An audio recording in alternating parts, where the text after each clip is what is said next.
So yeah, this is a story about how we help build capacity in the energy sector in Rwanda. I'll start with just a little bit about, I think some of you know the Africa Governance Initiative, but some of you may not. So we're an NGO that was set up by Tony Blair, and we work with African presidents to help deliver on their priority issues. So that looks different in different countries, but the model involves usually two levels. There's Tony Blair's engagement with the presidents themselves and the advice that he gives to them. But the sort of the day-to-day work is done by our embedded advisors who work inside the governments with counterparts and sort of on the nuts and bolts of the reforms that we're trying to help. So I tried to follow Matt's guidelines here. So the problem we were trying to solve in this case was trying to help the energy sector in Rwanda. So basically, 15% of Rwandans in 2010 had access to electricity. President Kagame saw that as a key, as a problem that he wanted to work on, and something that he saw as a major priority. So he made, so the sector, and putting pressure on the sector, ended up making some very ambitious goals. So that included boosting access to electricity from 15% to 50% by 2017, and boosting energy power generation from 108 megawatts to 1,000 megawatts by 2017. That's a very, very ambitious set of targets. Unfortunately, in 2010, things were not going very well. There wasn't enough capacity in the sector to drive that. Energy deals, and a lot of this was going to require attracting outside investment, it wasn't going well. And again, capacity was a key constraint. Sort of how we worked on this, and I think I'll simultaneously talk about how we worked on this and how it responded to sort of past failed attempts at capacity building in the sector. So basically, in 2010, President Kagame was pretty frustrated with the way capacity building had been going more broadly in his government. So he announced that he wanted government capacity building, to focus on 4 areas that he saw as absolutely essential to the country's economic growth. One of which was energy, but he said all government capacity building should focus on this. So that was sort of what he asked, and he asked AGI, my organization, to work with the government to help design and set up what that program would look like. So over the coming months, we helped to design a program that eventually would turn into what we called, or what became called the Strategic Capacity Building Initiative, which was a $37 million program across those 4 areas. It's a 4-year program.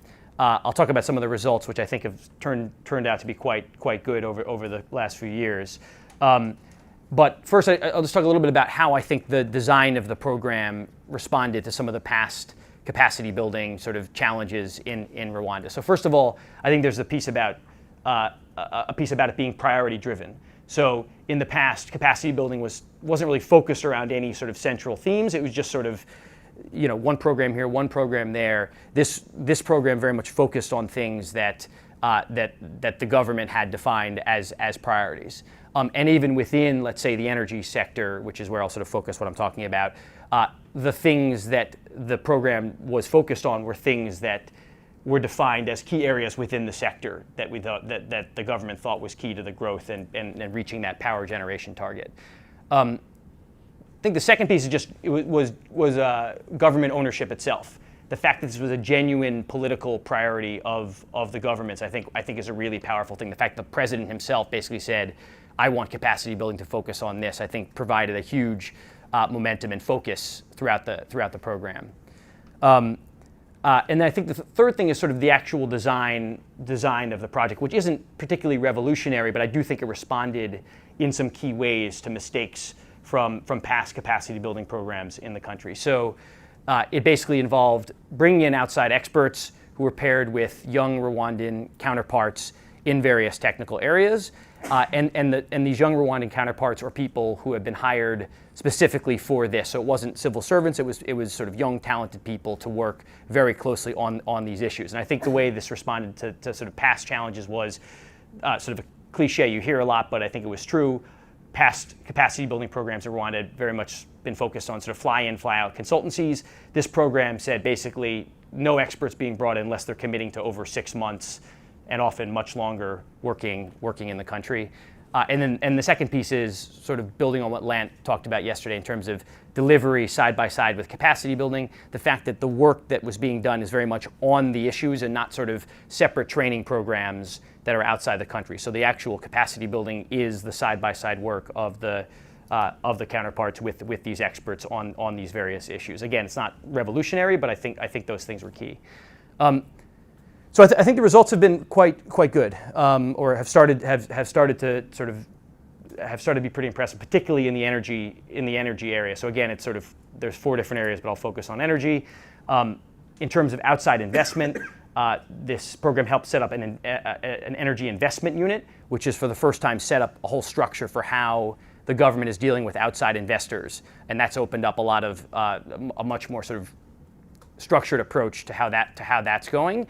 And again, it's not solely a result of this program, but I think it's led to a bunch of improved approaches, including a competitive bidding process for the first time. And there's now 230 megawatts of new power projects that are in the pipeline as a result of some of the work of this particular investment unit. Again, not solely a result of this capacity building initiative, but I think it's laid the groundwork for it. So how we navigated the politics, I think there's sort of 2 macro things, and then one sort of, and I'll take one quick story which I think is kind of interesting, just sort of talking about our day-to-day work. I think the macro things I've just sort of alluded to. I think there's just a pretty key piece about it being about the government ownership piece of this, right? The fact that these are things the government wants to get done. I think the second piece is this combination of delivery with capacity building. The Rwandan government is very impatient. They want to see results, and I think without that sort of delivery connection, I think there wouldn't be a sustained interest in continuing to sort of basically, it's an expensive program, and having these young Rwandan staff basically working on these issues. I think without the delivery piece, it wouldn't work. I think in addition to that, our advisor who's worked in the energy ministry, I think has done some really interesting political work. So I'll just highlight one example, which I think is quite interesting. So early on, and he's embedded within the energy ministry, our advisor there found that the 1,000 megawatt target, the power generation target, was way higher than it needed to be, in the sense that there was none of, even the most optimistic demand projections didn't make it look like that was what was needed. That sounds like a fairly sort of mundane technical issue, but it really was holding back a lot of planning in the sector and a lot of the ways that the sector was dealing with potential outside investors. It turned out this was a highly political issue, and there had been various reasons why the 1,000 megawatt target had been set. And so he worked, I think in a very savvy way with people in the center of government, with the finance ministry, and also within the energy ministry to sort of get them to sort of see and agree on a much lower target that I think has helped unlock a lot of planning and improved approaches to dealing with the private sector in the energy sector.